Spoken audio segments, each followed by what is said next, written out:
Baik, selanjutnya pada pembicara kedua, Dr. Ade Rahmat, tolong ditampilkan CV-nya, panitia. Ya, Dr. Ade Rahmat ini saudara saya ini dari Medan, sekolah bareng kemarin sama saya di Jakarta. Beliau menamatkan S1 spesialis dan di Medan, terus konsultannya di Jakarta. Pada Dr. Ade, kami persilakan. Terima kasih Dr. Jaya. Apa kabar? Sehat-sehat selalu semua buat kita semua yang hadir di sini juga. Terima kasih Dr. Mahe, saya salam dari Medan. Ya, tadi dengan presentasi yang cukup menarik, Dok. Oke, terima kasih. Pada kesempatan hari ini saya akan sedikit membicarakan topik ya tentang deteksi kolestasis pada anak. Tadi mungkin ada beberapa hal udah disampaikan oleh Dr. Mahe. Mungkin saya akan sedikit nanti membahas yang mungkin akan saya bahas sebagai tambahan saja. Langsung share screen saja.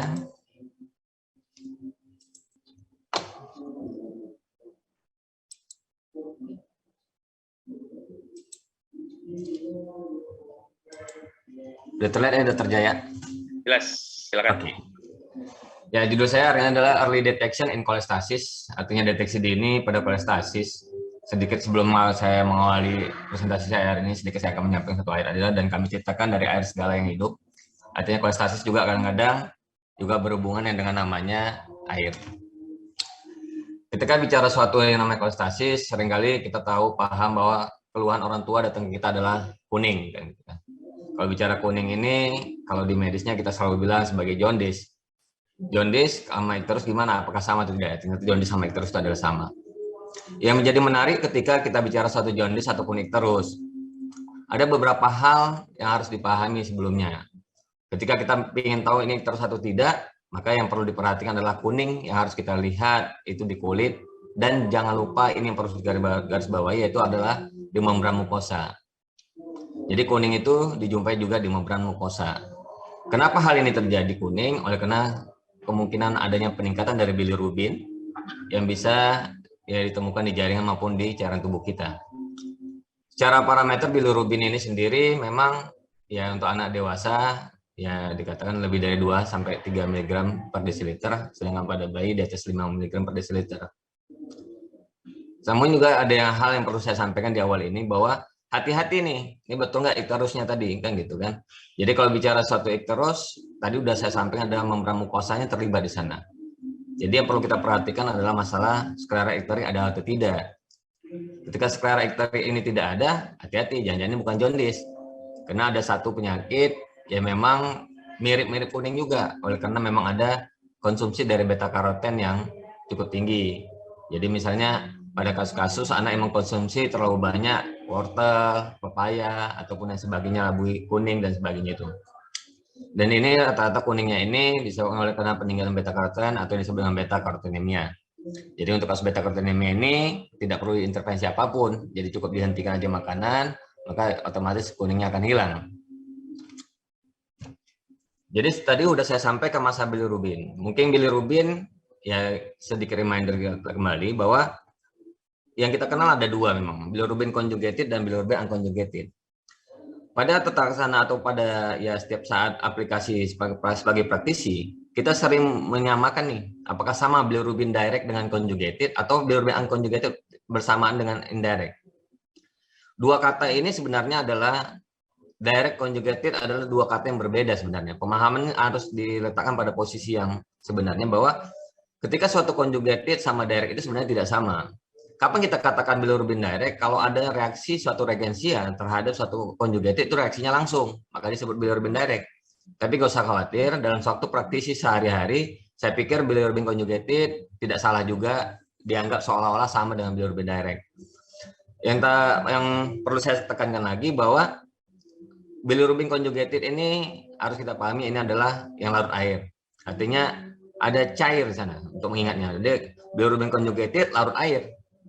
Kalau bicara bilirubin conjugated larut air, berarti kita sepakat nih bahwa dia berada di pembuluh darah kemungkinan besar. Jadi kalau unconjugated ini larut lemak, berarti kemungkinan besar berada di bawah kulit nih. Jadi artinya kawan-kawan sekalian atau teman-teman sejawat, Bapak Saudara semua yang ada di sini, kalau kita melihat kuning, ya sesuatu yang sifatnya ada conjugated, ini bisa duga-duga nih. Kalau warna kuningnya itu agak gelap, karena ini berada di pembuluh darah paling bawah, jangan ini conjugated yang lebih dominan. Ya, kalau sementara kalau misalnya conjugated yang lebih dominan, ya maka warna kuning adalah warna kuning cerah atau lebih warna kuning yang tidak menyerupai warna kuning kehijauan. Jadi masalahnya jaundice ini ya sering kali nih kita temukan, mungkin dokter Maya juga pada praktek sehari-harinya juga banyak nih pasien-pasien kuningnya. Kadang-kadang orang tua tuh sama keluarga apa sih yang dipikirkannya kan gitu kan. Dokternya gimana nih? Apa yang dipikirkan dokternya? Ya yang sederhananya selalu orang awam ini masyarakat selalu berpikir, ah mungkin ini kurang minum, kurang jemur. Nah ini gimana nih? Ya kalau dibilang cara pola pikir kita baik dokter atau orang tua ya ini kayaknya ada kesamaan. Tapi bisa aja ya memang kuning itu disebabkan oleh hal ini. Tetapi jangan sekali-sekali kita mengabaikan kemungkinan kuning-kuning yang lain.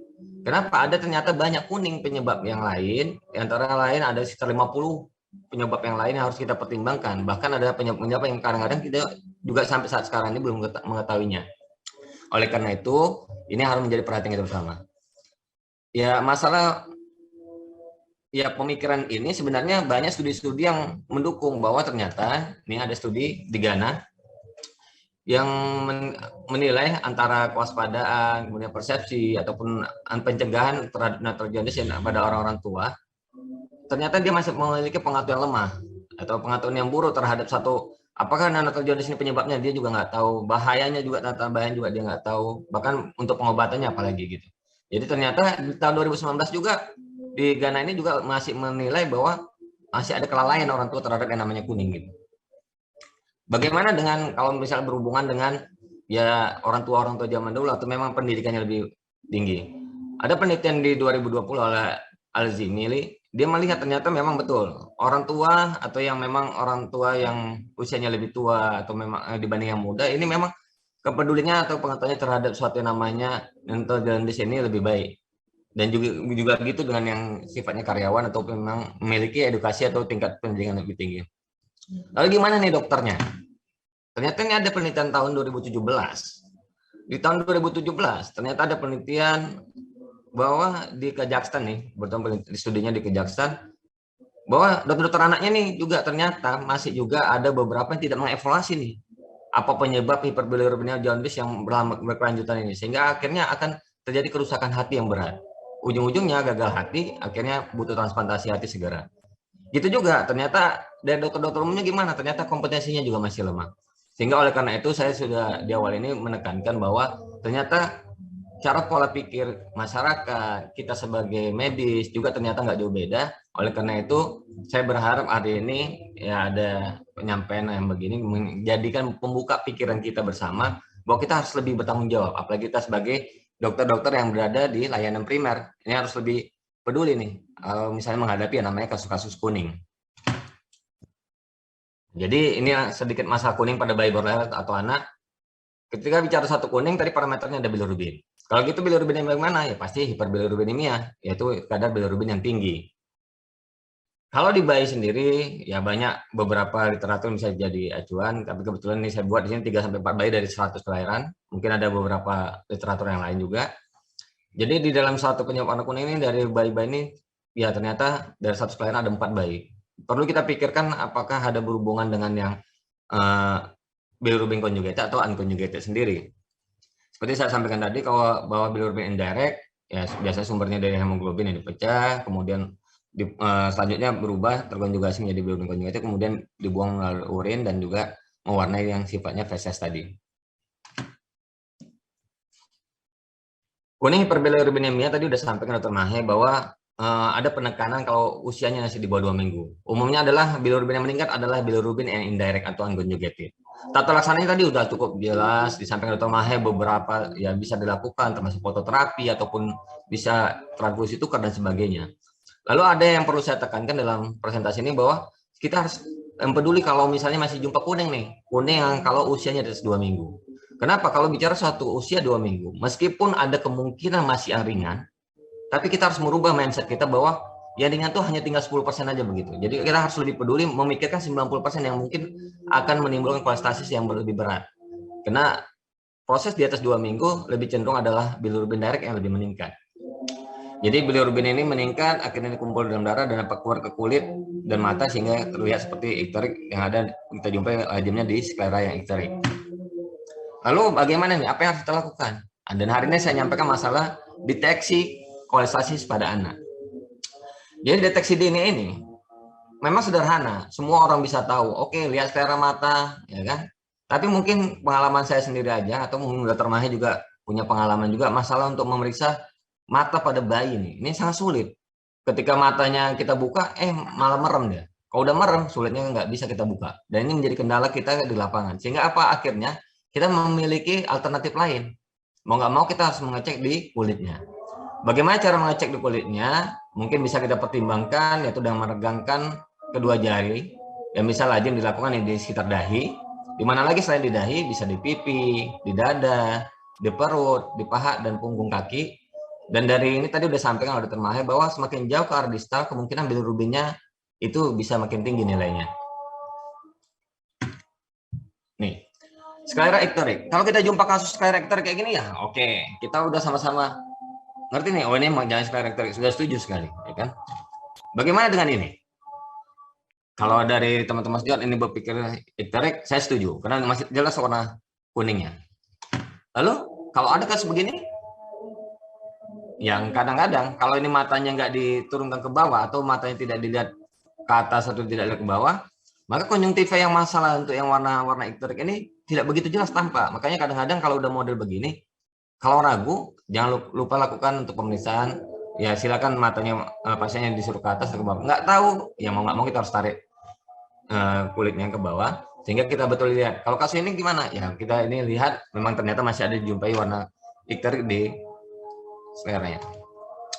Lalu yang ini gimana? Nah, ini tadi yang saya sampaikan. Kalau kita hanya melihat gini, mungkin di pikiran dari ya kita semua, ini kayaknya normal nih. Tapi begitu kita lakukan pemeriksaan, ya kan ditarik sedikit ke bawah, ternyata nampak sedikit ikteriknya. Pada kasus ini kebetulan ini dilakukan penilaian bilirubin, ternyata bilirubin total itu sekitar 2,9 dan bilirubin direknya itu cuma 2,3. Ini untuk bayi atau anak-anak.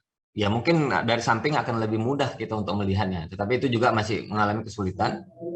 Apalagi kalau misalnya jumpa seperti ini. Nah, ini ragu-ragu. Ini kuning nggak ya? Kuning nggak? Ya kan? Apalagi anak-anak sekarang hati-hati. Kadang-kadang kita lihat seolah-olah kuning, padahal apa yang terjadi ya gara-gara matanya kena paparan dari cahaya yang terlalu sering, misalkan handphone juga bisa melihat seperti warna kuning. Oleh karena itu kadang-kadang masih kita anggap ini sulit dalam mendeteksi nama sklera ikterik.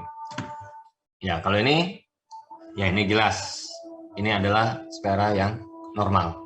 Jadi artinya dari gambar-gambaran yang di sini yang telah saya sampaikan ternyata tidak semudah dengan melihat sklera ikterik kalau pada nomor 1 aja.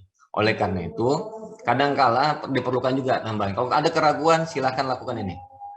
Bandingkan masalah telapak tangan atau palmar, kuning atau enggak gitu kan. Masalahnya pemeriksaannya ini harus dipastikan, jangan kuning juga. Kalau kuning juga ya lain masalahnya. Ini tentunya akan kesulitan dalam mendeteksinya. Tetapi kalau misalnya kita sehat-sehat aja, jadi nggak usah khawatir, kita bisa membandingkan antara palmar kita sama palmar pasien itu sendiri. Untuk kalau ada jumpa sklera ikterik yang masih meragukan. Ini tadi yang sudah disampaikan oleh Dr. Mahe, ya kan? Ada pendekatan-pendekatan, misalnya Kramer, walaupun katanya tidak bisa jadikan acuan, tapi saya pikir sebagai deteksi boleh-boleh saja, dok ya, izin ya dok. Sebagai deteksi boleh-boleh saja, tetapi menjadikan acuan dalam suatu terapi, ya pertimbangan dulu untuk pemeriksaan yang idealnya. Tapi masalahnya kita tahu, paham bahwa di daerah itu banyak juga ternyata pemeriksaan-pemeriksaan bilirubin itu sulit secara serum. Oleh karena itu tadi memang disampaikan oleh Dr. Mahe, ada alternatif ini bisa diberikan atau dilakukan dengan pemeriksaan bilirubinometer ataupun ya yang katanya lagi ngetren, ya kan lagi diusahakan itu masalah dengan penggunaan dengan Android sendiri. Mudah-mudahan ini bisa membantu kita nanti ujung-ujungnya deteksi dini kolestasis di daerah-daerah yang sangat-sangat terpencil. Di samping dari pemeriksaan fisik tadi, ada beberapa hal yang harus dipertimbangkan sebagai deteksi awal juga, yaitu masalah pendekatan pemeriksaan. Pemeriksaan ini bisa kita lakukan dengan melihat tinja, ya kan? Jadi di tinja ini harus kita nilai adalah 3 porsi. Bisa nilai porsi jam 7 sampai jam 3, jam 3 sore sampai jam 11 malam, 11 malam jam 7 pagi. Artinya ini secara 24 jam dinilai dari 3 porsi yang warnanya ini harus menjadi acuan kita. Walaupun ada beberapa literatur yang dibuat nanti dari jam 6 sampai jam 2, ya kan, kemudian jam 2 sampai jam 10, jam 10 sampai jam 6. Ini tidak ada masalah. Yang penting Kepastian dalam 3 porsi ini adalah dilihat selama 3 porsi tadi dilakukan selama 24 jam. Dan warna inilah menjadi acuan juga kita sebagai deteksi yang kedua yang perlu saya tekankan di saat ini gitu. Samping itu juga ada, oke lah, kita ada beberapa pemeriksaan penunjang yang bisa dilakukan, termasuk pemeriksaan laboratorium, kemudian pemeriksaan USG, ataupun beberapa pemeriksaan lain, ya kan, untuk MRCP, ekokardiografi, ataupun biopsi hati yang bisa dilakukan. Tetapi kadangkala untuk mendapatkan semua pemeriksaan seperti laboratorium, USG tadi, kadang-kadang kita perlu di tempat center-center yang lebih lengkap. Makanya oleh karena itu, apa yang hari ini saya sampaikan adalah saya berharap adanya kemudahan yang terjadi untuk deteksi dini di lapangan yang bakal bisa membantu atau mengurangi angka untuk terjadinya transplantasi hati disebabkan oleh kelalaian atau kegagalan kita dalam mendeteksi suatu kolestasis. Ini adalah tinja, warna tinja yang mungkin udah sama-sama kita ketahui sebagai stool color card, ya kan? Jadi warna tinja ini kalau kita lihat nomor 1 sampai 6 ini adalah warna-warna tinja yang tidak normal. Kalau kita tahu bahwa warna ini apa ya, kita anggap sebagai bahasa yang lebih ngetren bilang warna tinjanya dempul gitu ya. Tapi kalau warna yang di bawahnya adalah warna normal, bisa warna kuning terang, ya kan, kuning gelap, warna hijau, itu 89 adalah warna normal. Kalau dilihat dari gambaran stool color card ini, ya kita yakin bahwa ada kemudahan dalam mendeteksi warna tinja tadi. Walaupun saya bilang ada kemudahan, ternyata tidak semudah itu juga. Saya berpikir bahwa ada beberapa kesulitan kalau kita menemukan stool color card seperti nomor 3, ataupun nomor 6, atau bahkan nomor 5.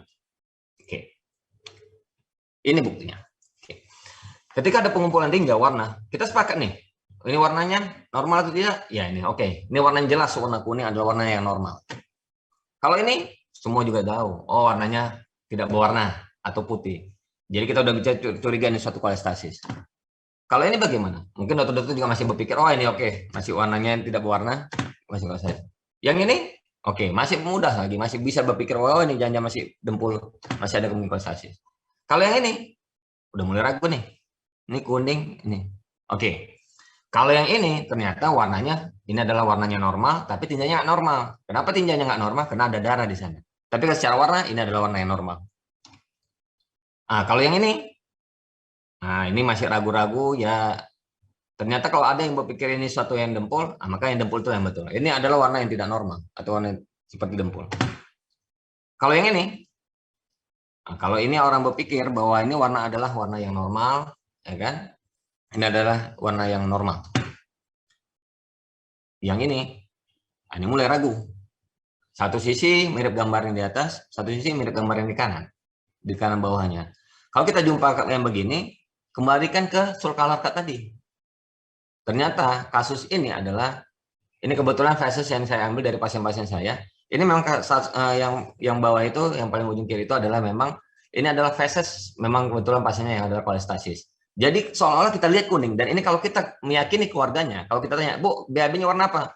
Warnanya kuning dok. Nah, ditunjuknya ini, kita juga bisa jangan-jangan bisa ketipu. Oleh karena itu, sekali lagi, jangan lupakan bahwa untuk pemeriksaan fases tinja ini harus dikonfirm kembali ke stool color card yang ada untuk kemudahan kita.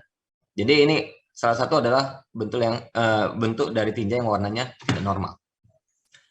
Kalau yang ini, oke, ini adalah warnanya normal, tetapi ternyata tinjanya tak normal karena ada lendirnya, kan gitu kan? Kalau yang ini bagaimana? Ini mulai ragu kita. Kenapa? Kalau dilihat dari gambar yang ini di sisi yang atasnya warnanya agak kuning. Warna bawahnya mungkin kalau dokter lihat ini agak dempul ini. Kalau udah ada kasus begini, maka dokter-dokter sekalian harus mikirkan, oh ini jangan-jangan warnanya kita anggap jangan normal dulu. Ini yang anggaplah warnanya yang dempul. Seperti gambar yang di bawah ini kan, kalau dilihat ini agak dempul di bawahnya. Ini gimana?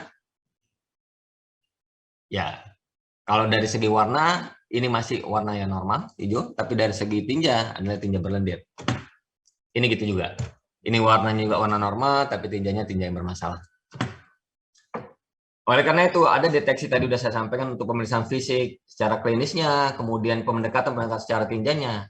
Oke lah, kita duga ini sebagai kolestasis. Apalagi sih yang harus kita lakukan? Ternyata harus ada penguatnya di sini. Seperti disampaikan di awal tadi, hiperbilirubinemia berhubungan dengan kadar bilirubin, maka di sini juga harus ada pemeriksaan bilirubin minimal. Ya kan? Jadi kalau misalnya kita bisa periksa langsung bilirubinnya, maka yang kita lakukan adalah pemeriksaan bilirubin total dan juga pemeriksaan bilirubin direct. Kalau bilirubin directnya itu di atas 1 mg per desiliter, nanti ada beberapa literatur di atas 1,5 mg, ada beberapa literatur buat 2 mg, ini nggak ada masalah. Yang penting, kenapa angka ini saya tonjolkan di sini? Karena saya berharap bahwa semakin cepat angka ini saya tonjolkan sebagai angka di atas 1, maka langsung ada warning di diri kita bahwa oh, ini kolestasis enggak gitu. Jadi kalau misalnya ada ketemu bilirubin direct di atas 1, maka kita curiga nih kolestasis enggak. Kita harus buktikan. Apalagi kalau misalnya ketemu nih directnya 20% dari bilirubin total, misal oh ternyata bilirubin totalnya 2, ya kan? Directnya 1, berarti ini kan 5%, 50%. Jadi kalau 50% ini curiga juga. Ini perlu juga sebagai suatu pertimbangan kita dalam yang namanya kolestasis. Lalu apa yang menjadi penekanan saya di awal-awal ini? Ada kecenderungan dari 50 penyebab yang lain. Ternyata ada atresia biliar yang harus pertama kali kita pertimbangkan. Walaupun misalnya kita tahu ada hipotiroid di sana, ada infeksi saluran kemih juga bisa menyebabkan kolestasis, ada kista ductus paradoxus sepsis sendiri. Infeksi apapun yang bisa menyebabkan kolestasis, tetapi tolong bantu kita dalam mendeteksi adanya suatu kolestasis. Penyebab pertama adalah atresia biliar. 4 menit lagi ya, Dok? Oke, ya atresia biliar ini kita tahu ya potensi kolestasisnya itu karena bilirubin direct yang meningkat, ya kan? Karena ada potensi kolestasis, aliran pedunya diam, kemudian direct yang meningkat, akhirnya larut air, dan kita temukan nanti urinnya seperti warna teh pekat. Di samping itu juga tadi ini kenapa prosesnya jadi warna dempul? Karena sirkulasi enteropatinya terganggu. Kalau sirkulasi enteropatinya terganggu, maka sterkobilinnya akan menurun. Sehingga oleh karena itu jangan diabaikan. Ini dia sedikit masalah atresia biliar. Kita tahu bahwa gejala timbulnya 28 minggu. Tapi yang perlu saya tekankan bahwa deteksi dini warna dempul, gamma GT di atas 50, USG hepatobiliar 2 fase dijumpai, tidak ada kontraktilitas, boleh kita pertimbangkan suatu atresia biliar. Kenapa? Kalau kita curiga suatu atresia biliar, maka kita harus melakukan untuk konsul bedana untuk lakukan kasai operasi sedini mungkin. Karena ini dalam kasai ini ternyata mampu mencegah untuk terapi definitifnya. Kenapa? Begitu tegak atresia biliar, maka terapi definitifnya adalah transplantasi hati. Dengan melakukan suatu operasi kasai, maka kita mampu mencegah ya sekitar 20-25 tahun untuk suatu yang namanya transplantasi hati. Walaupun kita tahu 15-40% transplantasi hati. Di Jepang sendiri ternyata kasai bisa bertahan sampai 61 tahun. Oleh karena itu kita butuh sama-sama mendeteksi sebelum 2 bulan sudah ketahui bahwa atresia biliar atau tidak. Ini mungkin saya ambil dari buku guru saya, Prof. Hanifah, ya, di mana di sana dilakukan operasi kasai dan ada ya keberhasilan sendiri, dan juga pasien di Medan juga ada operasi Jakarta juga. Kita juga sejauh ini udah hampir 2 tahun juga alhamdulillah masih normal-normal aja.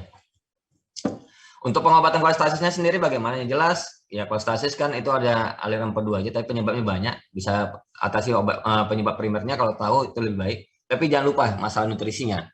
Obat lazimnya kolestasis yang biasanya digunakan adalah asam ursoh desiklorik dan vitamin-vitamin larut yang lemak. Karena tadi prosesnya adalah ada penyumbatan sehingga lemak tidak bisa diabsorpsi.